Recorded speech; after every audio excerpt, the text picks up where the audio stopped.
各位同修，大家晚安，大家好，欢迎大家再度来到线上参加读书会。今天晚上读书会的主题是“但观于密，不见深坑”。这是佛遗教经里面的一句经文。全文是这样：譬如有人手执密器，动转轻照，但观于密，不见深坑。意思是说，没有正念正知的人他手里呢捧着一个器皿，里面装着蜂蜜，他的一举一动呢就会变得很心浮气躁。当他的心完全被手上这个蜂蜜所吸引的时候呢，他只会看到蜂蜜，却看不到眼前被草覆盖的深坑。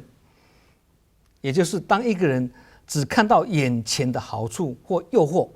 或贪求眼前的利益这个时候他就很难看到这些诱惑后面就是一个大坑洞，一个大陷阱，准备要让你掉进这个陷阱里面所以贪的人就会掉进去了。那不贪的人呢，这个坑洞再大再深都跟你无关。所以但观于密，不见深坑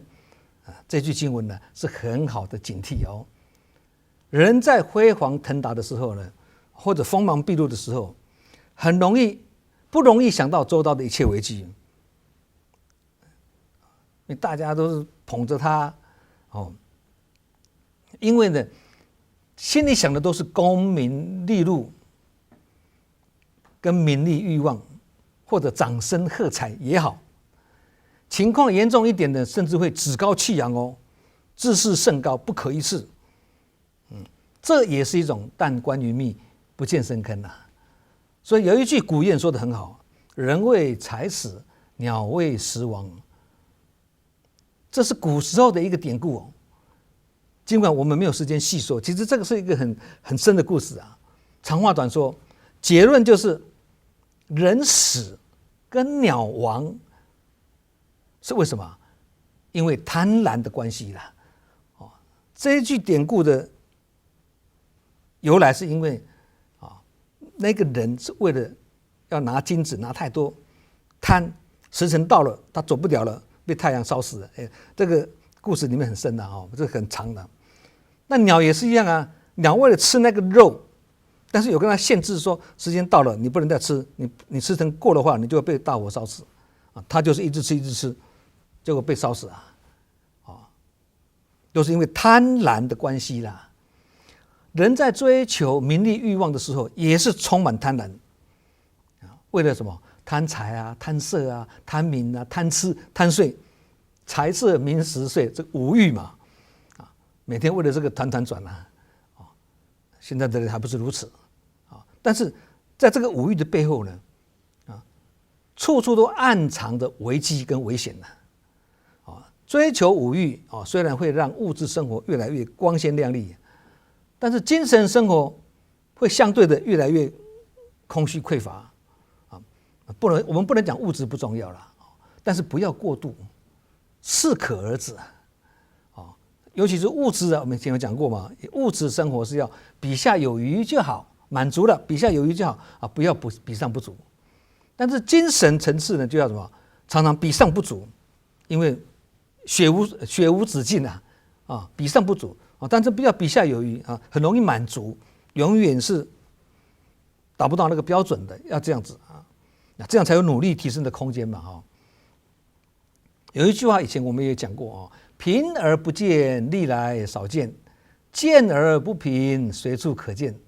这句话是把人心不古、笑贫不笑娼形容得非常贴切1996年我也是差一点就但观于密，不见深坑1996年的时候，马来西亚景气很好，发展商呢大肆盖高楼大厦，然后有钱的人呢抢购屋子投资自产当然要跟银行贷款嘛，对。那这个时候盖大楼就要用到红砖嘛，但是红砖呢供不应求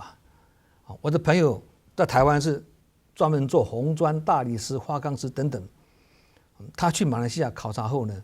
就邀我一起投资做专场那个时候马来西亚的这个红砖都是那种传统窑，产量不大，只有一间台湾去投资的隧道窑，那是大量生产的。但是我这个朋友跟我讲了，他说在马来西亚做红砖太好赚了啊！一粒红砖的毛利是台币1块钱，很少啊。但问题是一条隧道窑的生产线1个月可以生产700万粒砖呢。一个粒砖赚1块钱，当多少钱？1个月赚台币700万呢。那你扣掉200万的成本跟费用，1个月可以净赚台币500万。那如果有2条生产线的话，那更不得了，1个月是净利台币1000万，扣掉费用的而且是现金，一手交钱一手交货，因为供不应求啊。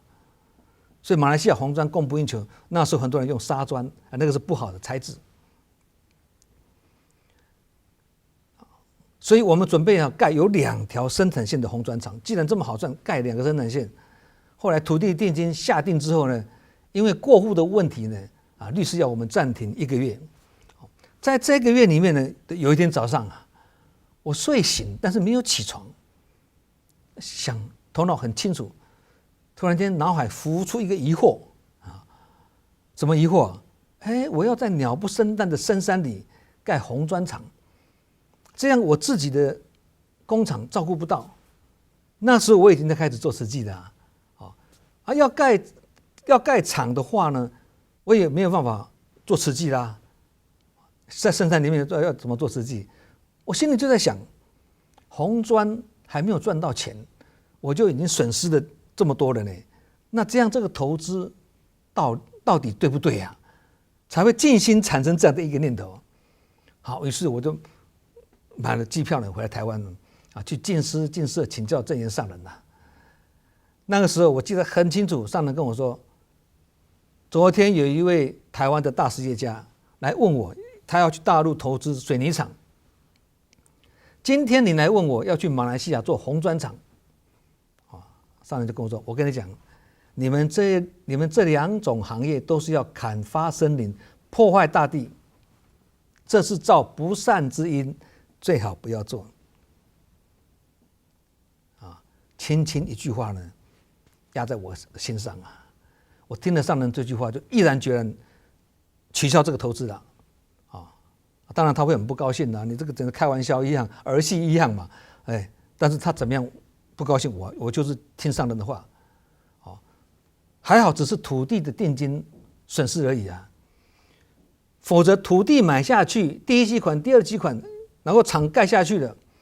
预计1997年的8、9月红砖大量上市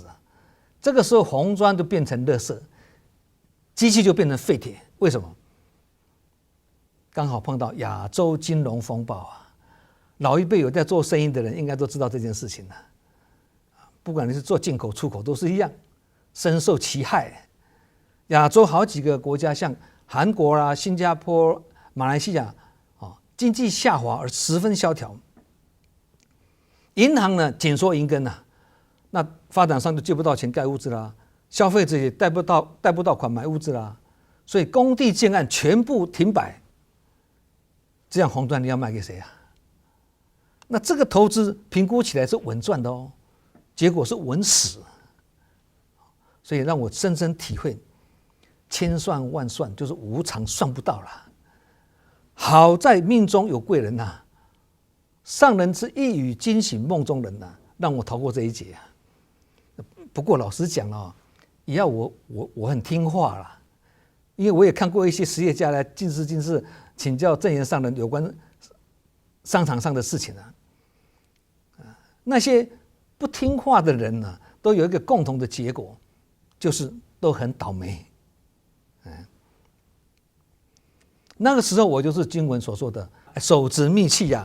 有一个这么好的投资赚钱的机会就是手执密器嘛，动转轻躁这个头脑就开始胡思乱想了，贪念缠心了，欲望缠心了，就失去无明了，无明就没有智慧去判断事情了动转轻躁嘛只看到这么好赚，但是没有想到说隔1年后面就是一个金融风暴不见深坑这个是活生生的自身经验，永生难忘啊。最近才发生一件事情，我的一对朋友，一个朋友啊，夫妻2人常常参加慈济的活动，白手起家，赤手偏足，辛苦了一辈子，好不容易退休了，也存了一笔台币500多万的这个储蓄啊。本来夫妻2个以为可以开始过幸福快乐的退休生活，结果呢，碰到诈骗集团了，500多万元呢被骗个精光啊，造成夫妻2个人很大的创伤跟失落。想想看，一夕之间变成身无分文，决然一空啊！这种遭遇换成是我们也会很惶恐啊，对，完全打乱了我们那个生涯的规划、退休的规划啊。但还好，这位朋友跟太太2人都有学佛啊，在这样子打击中呢，借着佛法智慧呢，还能看得开走出来。不过像这样人生60多岁退休了，正要安享余年，也欢喜做这个志工，做得满心欢喜，这个时候却遭受到这种无情的业力牵引啊，毕生积蓄被骗一空啊，还要从零开始啊，60几岁还要从零开始这个真是情何以堪啊！现在夫妻2个人的生活没办法了，只能够什么粗茶淡饭，说衣节食啊。我知道了以后，也只能安慰他，跟他说，钱是身外物啦，最大的财富不是金钱，而是健康啊！留着青山在，不怕没柴烧啦，只能够这样子劝他。好在呢，夫妻2人也了解佛法及因缘果报的道理啊。什么道理啊？有被骗的果，有被诈骗的果，就是前辈子有种下诈骗别人的因啊。同理呢，有被人欠债不还的果，也就是前世自己也是欠人家钱没还呢啊，叫做欲知前世因，今生受者是，这就是因缘果报观了。所以我跟他说，这笔钱是你的过路财神而已，是暂时放在你这里的，原本就不属于你的，是别人的。所以他就很哀怨的跟我说，哎呀，早一点来骗也好，至少不会被骗那么多啊！偏偏是我辛苦赚了一辈子，毕生的积蓄，一次买单付清。我就跟他讲啊，我说这是你的人生剧本啊，早就写好了啦，而且你也不能偷看，所以就照这样的剧情演出啦。他听了真有同感嘛。所以表面看来很不幸很倒霉，其实因缘果报是历历不爽，本来就是这样。道理透彻了，心里就好过一点了；道理不了解，就会痛不欲生，哀天怨地，怨天尤人呐。这么多人你不去骗，偏偏来骗我，是啊，这么多人不生病，偏偏我生病，对不对？这个因缘果报观了哈。所以他如果没有办法，他如果没有把佛法用在这个时候的话他甚至会怀疑人生呢，他会质疑佛法他怎么质疑啊？我行善布施做志工，出钱出力累积善业，怎么还会遭遇这种不幸呢？哎呀，老天爷真是无言呐，真是不公平呐！如果有这样的念头，就是妄知妄见，心无正见，学佛就白学了。为什么会被诈骗？问自己啊，就是一个字，贪。鱼会上钩，一定是贪吃鱼钩上的鱼饵，不吃这个鱼饵就不会上钩。所以钓客就要用各种鱼饵去引诱鱼儿上钩，才钓得到鱼嘛。没有鱼饵，只是鱼钩，就无法引诱鱼儿来上钩，要有诱因。同理，贪婪就是鱼钩上的鱼饵就是诱因啊。有贪念的人很容易被利诱，没有贪念的人怎么会被利诱呢？诈骗集团骗人也是要找对人骗啊，对，他来骗我就骗不到啊，因为我不贪呐，对不对？哦，所以他诈骗集团要骗人也是要利诱嘛，对，才能诱发你的贪念，只要你的贪念一起，就是上钩，而且一旦上钩就很难脱钩，因为鱼钩上都有倒钩，被他勾住就难以脱身了。赌徒就是这样子啊，明明知道10赌10输，还是什么乐此不疲啊，赴汤蹈火，赌到家破人亡、身败名裂为止啊。但我们旁边看的人会很奇怪，一直输怎么不会想停呢？为什么？明明都知道赌不好，一直输了，倾家荡产了，你还在赌，为什么？因为贪婪不断，诱因不断，所以很难自已，很难自己控制自己，因为这个贪念一直在心上啊，这就是但观于密，不见生根的道理啊。所以贪婪的心会让人产生无明啊，而无明一起会让人有眼无珠，失去光明啊，无法判断真假虚实，结果呢，种下祸根啊，造成不幸啊。贪这个字的造字很奥妙，贪心的贪啊，把它解开来呢，贪心的贪啊，上面是今天的今嘛，下面是贝壳那个贝啊，今就是今天，贝就是财富，今跟贝啊，今就是今天，贝就是财富，合起来叫做今日之财。什么叫今日之财？短利、近利，远近的近啊，就是短利，也就是近利，也就是说只见到短期的利益、眼前的甜头，而扩大它贪婪的部分。这样过程中需要承受的风险就会无限扩大，最后则以什么？以贫来收场啊！贫这个字造字也是很奥妙啊，贫上面是分开的分，下面也是贝啊，合起来分跟贝合起来叫什么？与财分离呀！与财分离就是无财啦，无财就是贫嘛，没有财富就是贫嘛，非常有道理的。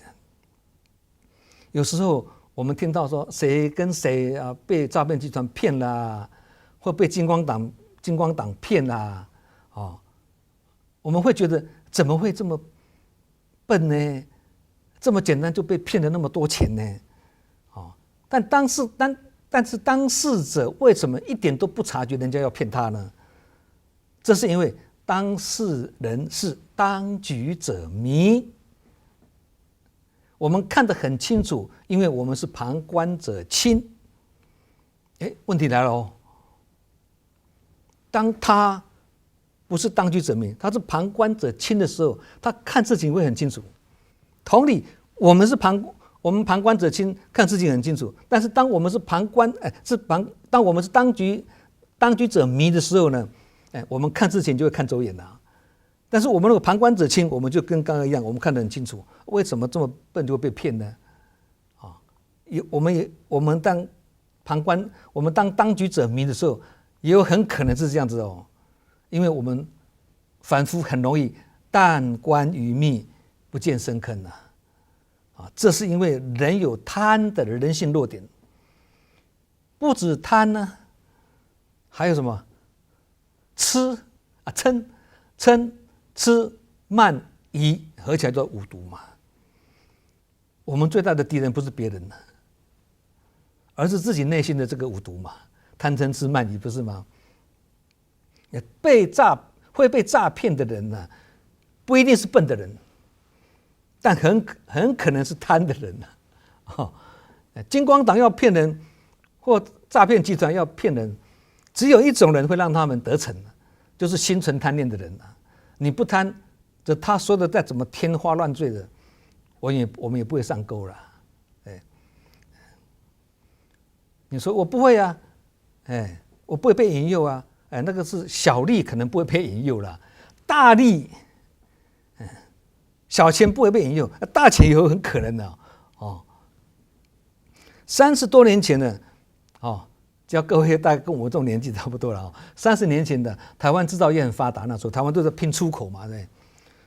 出口产品出口到全世界嘛。那时候的非洲市场获利很高，但风险也很高，很多人投入非洲市场，金额都非常的大。非洲整个蛮大的嘛，但非洲的客户都会要求厂商你先出货给我，先出口给我，等他们收到货了以后呢，再把货款呢汇过来给出口厂商或公司或出口公司啊。其实这个是风险很高的进出口贸易方式因为有做进出口，大家都知道我们要信用状嘛，信用状拿到才是一个保障嘛，没有信用状谁敢做呢？对，做下去万一你不要货又怎么办呢？对不对？所以信用状是一个很基本的国际贸易的付款方式，但是非洲不是这样子你先出口给我，我收到货我就现金汇给你那为什么很多人明明知道有风险，还要甘冒这个风险呢？很简单，刚刚是弹关于密嘛现在这个弹贪于利，不见深坑，意思是一样的贪眼前的利益嘛虽然有风险，但是利润超高而且跟对方配合了几次，对方的付款还算很信用这个客户还不错嘞会那个付款还蛮有信用的，所以值得冒这个风险。吃到几次甜头之后呢，交易金额越来越大，彼此互相有信任的越来越大，我们也不疑有他，也放松心防啦。此时此刻，对方订单越下越大单，然后金额越来越大，单价很高，利润很好。一般的人都会想，哇，做这一单可以吃整年啊。结果呢，货出去钱没进来，非洲这么远这么大，去哪里找人？被诈骗了。这个是非洲客户骗出口厂商的现象，但那个时候也有出口厂商骗非洲客户，彼此骗来骗去，因为那时候市场很热络嘛。当然也免不了有这种乱象的，不是全部都这样子的那这个非洲客户呢，有时候是出口厂商骗那个进口商也有因为这个非洲客户呢很需要这批货，因为拿到这批货他可以拿去卖赚一大笔钱所以他也很怕你不出货给他。那这个时候呢他有求于你就先付你一笔定金，很大笔的定金，整张订单的金额是更大，他付给我们的定金我们觉得不少了。结果这个厂商拿到这一大笔钱之后呢，货柜出去的不过当对方收到货柜的时候，打开里面不是货，而是砖块。这个变成出口厂商骗国外客户，有时候国外客户骗出口厂商，这个是40年前非洲市场的风险当然我刚才讲不是全部都是这样子了，但是有这样的现象产生。现在就没有了，比较少了这种出口的诈骗就比较少了但是只要我们一不小心呢利字当头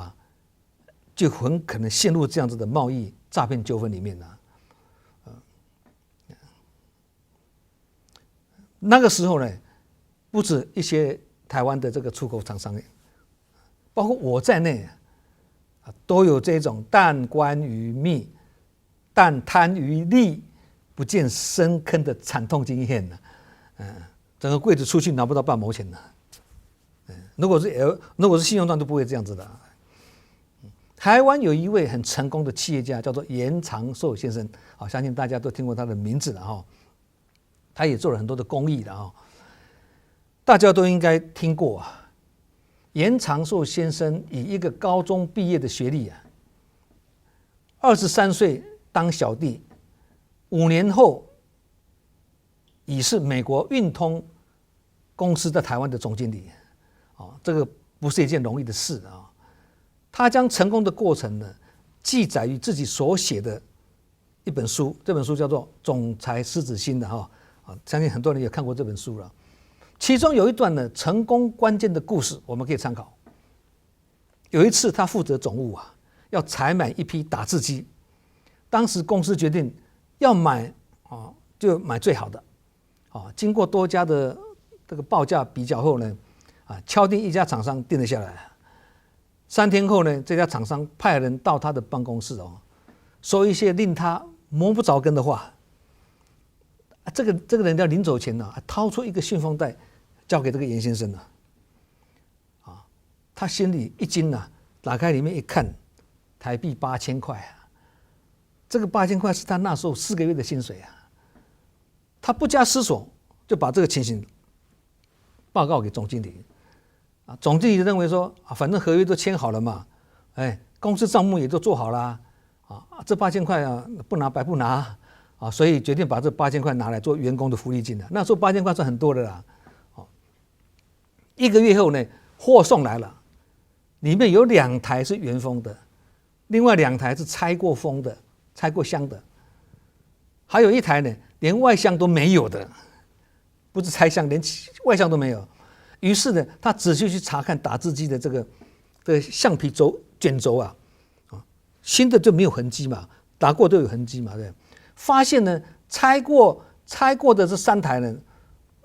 拆封过的这3台呢，都有使用过的痕迹，这个卷轴都有打过的痕迹可能是旧货，所以就很委婉的请对方呢更换但对方却保证呢那批货是新货，不是旧的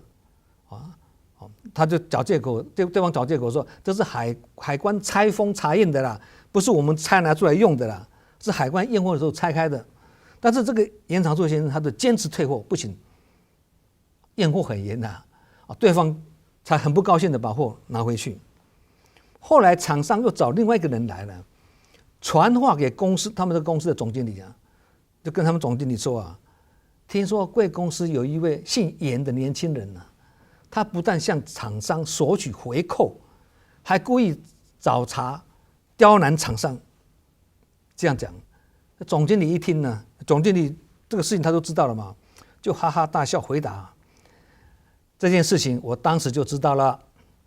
，8000块还在我这里，你要的话可以拿回去，否则我就把这当做员工的福利金。对方传话的这个人一时呢哑口无言无言以对这个虽然是一件小事情可是对严先生来讲却是很大的影响因为之后美国运通公司的高级主管会对严先生有所信赖跟提拔，多少是因为这件事情的上面如果他当时收下了那8000块的回扣私用那他在美国运通公司就没有前途可言的啦，也不会有日后呢严先生在事业上的成就了这就是没有贪念，不但令自己逃过一劫，也为自己良好的操守打造出人生的一条康庄大道。但关于密不见深坑，也可以把它广义解释为什么？一个人做事只看眼前，不想将来，只会埋头苦干，不会抬头看看。做事呢有勇无谋抱负平和瞻前不顾后。因为没有远虑，所以常常会有近忧，会有遭遇到掉入深坑的危险跟危机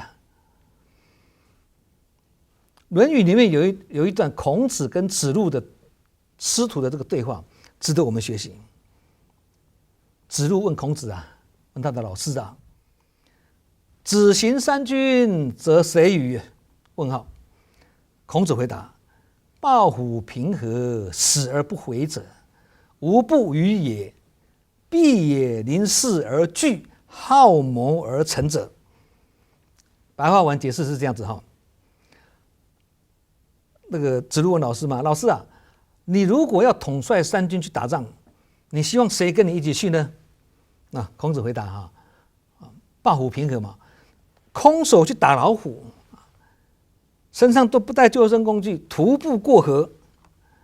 自以为勇敢不怕死，